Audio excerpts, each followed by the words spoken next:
Hello everyone, class 12th geography में आपको minerals पढ़ा रही थी, जिसमें आप लोग को मिनरल्स के टाइप्स वगैरह दिए गए थे। उनका मैंने बताया था। जैसे कोल दिया है तो कोल का यहाँ पे बताया गया कि किस किस टाइप के कोल होते हैं, कहाँ कहाँ पर फाउंड होते हैं, कोल का कैसा नेचर कैसा होता है, ऑरिजिन वगैरह उसका कहाँ कहाँ होता है, उसके टाइप्स वगैरह दिए। तो इस टाइप से सारे जो मिनरल्स हैं वो आप लोग को मैंने बताया था कि खुद से पढ़ना है। आप हम यहाँ पे पढ़ेंगे सब्सिस्टेंसरी एंड मॉडर्न एग्रीकल्चर। एग्रीकल्चर क्या होता है? तो एग्रीकल्चर में जहाँ एनिमल्स रेयरिंग का यूज़, मतलब एनिमल का यूज़ करके क्या किया जाता है, क्रॉप्स को ग्रो किया जाता है ना। तो जिन मेथड का यूज़ किया जाता है वो क्या कहलाएगा? एग्रीकल्चर कहलाएगा। तो एग्रीकल्चर के बारे में हम जानते ही होंगे। खेत वगैरह जो होते हैं, खेत में क्या होते हैं, एनिमल का यूज़ किया जाता है ना।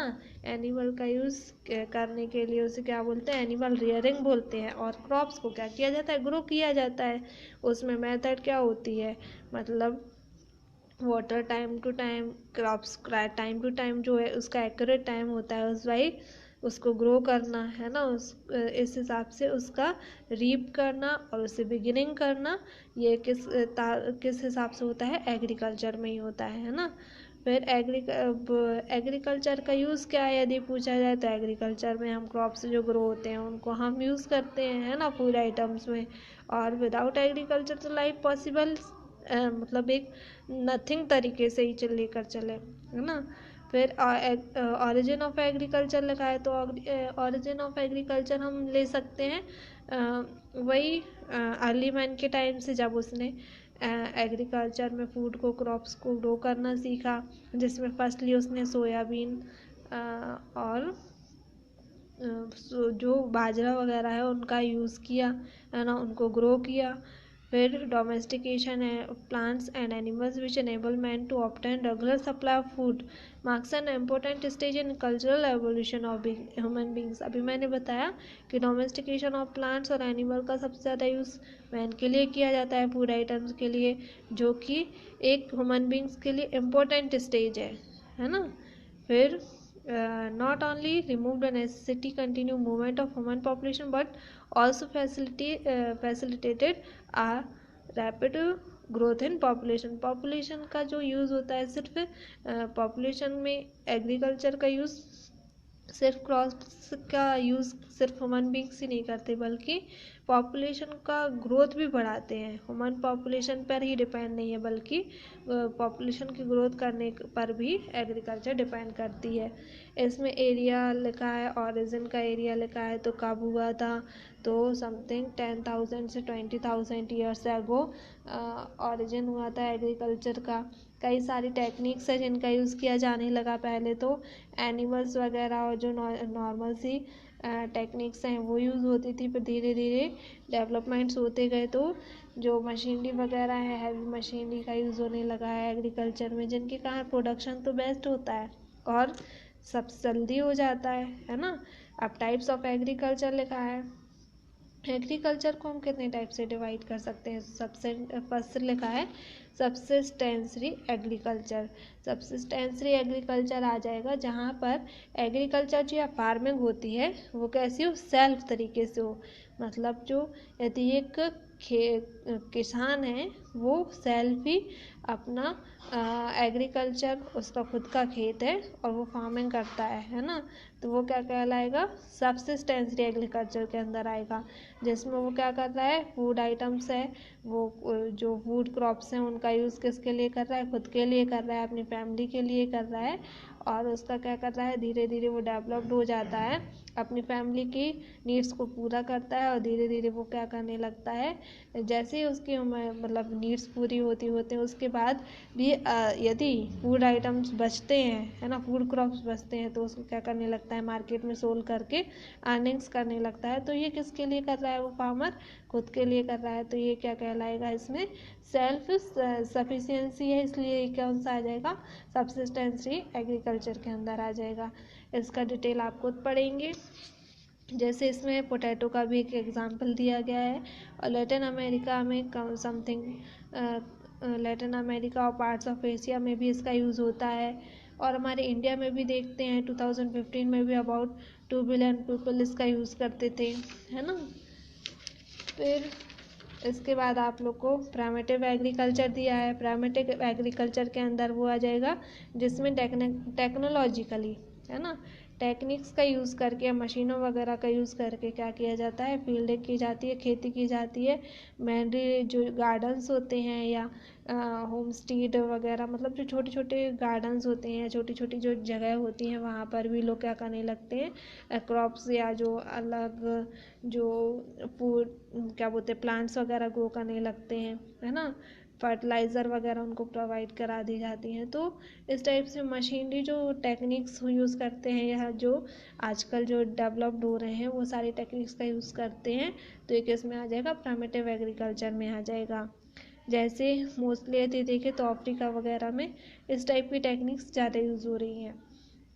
पॉवर्टी एलिवेशन लिखा है, तो पॉवर्टी एलिवेशन आ जाएगा आपका जिनमें फूड प्राइस की मतलब देखा जाए पॉवर्टी बहुत ज़्यादा लोवेस्ट प्राइस रखी जाती है, स्टॉक वगैरह कम हो, है ना, फूड आइटम्स की प्राइस कितनी रखी जाती है, बहुत कम रखी जाए, है ना, फूड स्कैर्सिटी हो, फूड आसानी से अवेलेबल ना हो, तो वो किस टाइप से आ जाएंगी, वो पॉवर्टी एलिवेशन में आ जाएंगे। जिसमें 80% पुअर है वो रूरल एरियाज़ पे डिपेंड होते हैं एंड मोर देन 19% जो रूरल हाउस होल्ड्स हैं उनकी लैंड वगैरह क्या होती है, मान लो लैंड नहीं होती है, तो इस कारण से वो किस पे डिपेंड हो जाते हैं, अदर जो उसके अदर टर्म पे डिपेंड हो जाते हैं। जैसे यहाँ पर लिखा भी है कि subsistence agriculture can be used low income countries, है ना, लो इनकम कंट्रीज़ पे डिपेंड होती है, जिसमें पॉलिसी रिस्पॉन्सेज होते हैं, फूड क्रिसाइज होते हैं, शॉर्ट मीडियम टर्म होते हैं, जो कि पुअर कंट्रीज़ की सेफ्टी करते हैं, मतलब जो फूड आइटम्स वगैरह हैं उनकी सेफ्टी करते हैं। जैसे आप लोग देखते होंगे यदि फॉर एग्जांपल लेके चले कि जो राशन वगैरह मिलता है तो राशन वगैरह की कैसे सेफ्टी होती है, वो किन्हें अवेलेबल कराया जाता है, फूड जो पुअर पर्सन होते हैं उनको अवेलेबल कराया जाता है, तो उसके कारण रखी जाती है, सेफ्टी रखी जाती है ना, और उसे लो इनकम बेसिस वाले जो पर्सन होते हैं उनको ही अवेलेबल कराया जाता है। तो ये लो इनकम बेसिस जो कंट्रीज़ होती हैं वो किस में आ जाएंगी, एलिवेशन में, पुअर पॉवर्टी एलिवेशन में आ जाएंगी।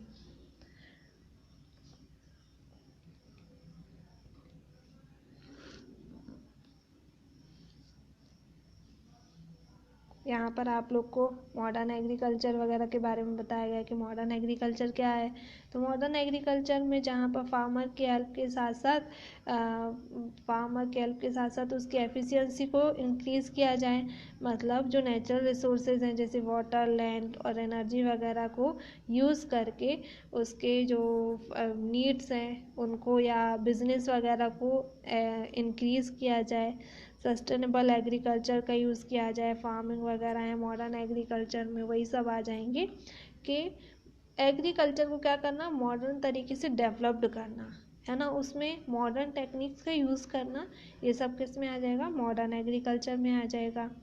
मॉडर्न एग्रीकल्चर के यहाँ पे पार्ट्स दिए हैं, एग्री बिजनेस के लिए किया सकता है, फार्मिंग को इंटेंसिव करने के लिए किया जाता है, और फार्मिंग कैसे, ऑर्गेनिक फार्मिंग का भी यूज़ किया जाता है, प्रिजन एग्रीकल्चर, स्मार्ट फार्मिंग, तो इस टाइप से किस में आ जाएंगे, स्मार्टनेस या इंटेंसिव वगैरह ये सब आ जाएंगे, बिजनेस से रिलेटेड आ जाएंगे ये सब मॉडर्न एग्रीकल्चर में।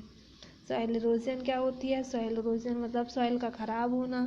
सॉइल किस कारण ख़राब होती है, एक तो उसमें टाइम मतलब जिस जो टाइप से फील्डिंग या फार्मिंग होनी चाहिए उस हिसाब से ना हो, जैसे जिस सीज़न बाय सीज़न होनी चाहिए उस हिसाब से ना हो, तब भी सॉइल ख़राब हो जाती है। वाटर का यूज़ करने के कारण, यदि वाटर फ्लो हो रहा है या फिर वाइन के कारण भी यूज़ करता है, क्लाइमेटिकली भी उस पर इफ़ेक्ट पड़ता है सॉइल इरोजन का।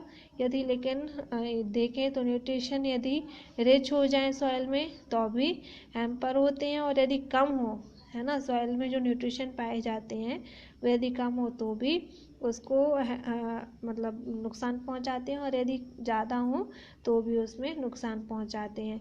ग्लोबल वार्मिंग का भी सबसे ज़्यादा इफ़ेक्ट पड़ता है, जिसके कारण वाटर की सिल्कनेस आ जाती है, और सॉइल कार्बन जो है सॉइल में जो पाया जाता है वो क्या हो जाता है, रिलीज़ हो जाता है, जिसके कारण जो सॉइल है वो कैसी हो जाती है, एरोज मतलब ख़राब हो जाती है ना। तो ये सॉइल एरोजन कहलाता है। क्लाइमेटिक चेंज भी ह्यूमन लाइफ पर इफ़ेक्ट करता है।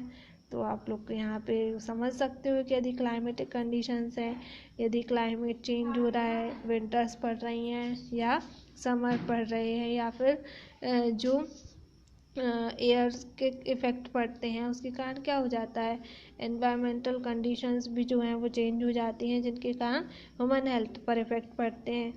तो ये भी आपका इम्पोर्टेंट रहेगा। आप लोग को इसके बाद मेजर क्रॉप्स वगैरह जो होते हैं, वीट होते हैं, क्रॉप्स के बारे में आप जानते होंगे जिनका आप यूज़ करते हैं। क्रॉप्स में वीट हुए, राइस हुए, तो यहाँ पे आप लोग को इनकी कंडीशंस वगैरह बताइए, कहाँ कहाँ पर किस किस सॉइल में ग्रोथ होते हैं, उनके लिए रेनफॉल कितनी चाहिए, किस किस एरिया में ग्रोथ होते हैं, है ना। तो इस टाइप से वो सारे डिटेल आप लोग को खुद पढ़नी पड़ेगी। आप लोग को यहाँ सारे जो सारे जो फूड आइटम्स हैं या क्रॉप्स हैं उनके बारे में यहाँ पे समझाया गया है, और उसके ही रिलेटेड क्वेश्चन आंसर हैं। यदि आप लोग को समझ में नहीं आता है तो आप मेरे से पूछ सकते हो, बाकी क्वेश्चन आंसर से रिलेटेड नोट्स आपको अवेलेबल करा दिए जाएंगे।